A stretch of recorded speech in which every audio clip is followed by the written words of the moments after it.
साबुन से जो मन का मैल छुड़ाएगा। निर्मल मन के दर्पण में वह राम का दर्शन पाएगा।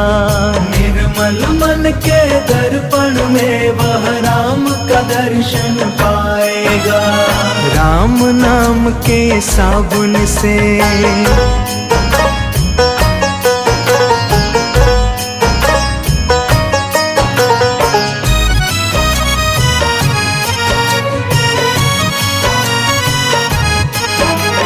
झूठ कपट निंदा को त्यागो, हर प्राणी से प्यार करो। झूठ कपट निंदा को त्यागो, हर प्राणी से प्यार करो। घर पर आए अतिथि कोई तो यथाशक्ति सत्कार करो। घर पर आए अतिथि